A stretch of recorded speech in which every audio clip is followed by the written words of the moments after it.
CBSE పరీక్షా పేపర్ల మూల్యాంకనంలో కొత్తగా ప్రవేశపెట్టిన ఆన్ స్క్రీన్ మార్కింగ్ విధానంపై కాంగ్రెస్ అగ్రనేత రాహుల్ గాంధీ మండిపడ్డారు. ప్రధాని మోదీ, ధర్మేంద్ర ప్రధాన్ ద్వయం మరో ప్రతిష్టాత్మక సంస్థను అవకతవకలకు నిలయంగా మార్చిందని ఆరోపించారు.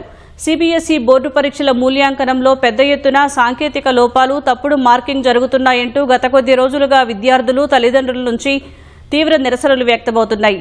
ఇటీవల ఓ 12వ తరగతి విద్యార్థి తాను రాసిన ఫిజిక్స్ జవాబు పత్రాన్ని బోర్డు వెబ్సైట్లో తప్పుగా అప్లోడ్ చేశారంటూ సామాజిక మాధ్యమాల్లో పోస్టు పెట్టాడు. ఈ వ్యవహారంపై స్పందించిన రాహుల్, దశాబ్దాల కాలంలో సిబిఎస్ఈ పరీక్షలపై ఇలాంటి ప్రశ్నలు తలెత్తడం ఇదే తొలిసారని మండిపడ్డారు. దాదాపు 18.5 లక్షల మంది విద్యార్థులు సిబిఎస్ఈ పరీక్షలకు హాజరయ్యారని, వారం రోజులుగా ఆన్ స్క్రీన్ మార్కింగ్ లోపాలపై ఫిర్యాదులు వస్తున్నా విద్యాశాఖ మంత్రి ధర్మేంద్ర ప్రధాన్ తన కుర్చీని కాపాడుకోవడానికే ప్రాధాన్యత ఇస్తున్నారని దుయ్యబట్టారు. న్యాయం కోసం సోషల్ మీడియాలో గొంతు ఎత్తిన 17 ఏళ్ల విద్యార్థిని బీజేపీ దేశద్రోహిగా ముద్రవేసిందని విమర్శించారు. ప్రశ్నించే యువతను చూసి మోదీ ప్రభుత్వం భయపడుతోందని, అందుకే వారిని అణచివేయాలని చూస్తోందన్నారు.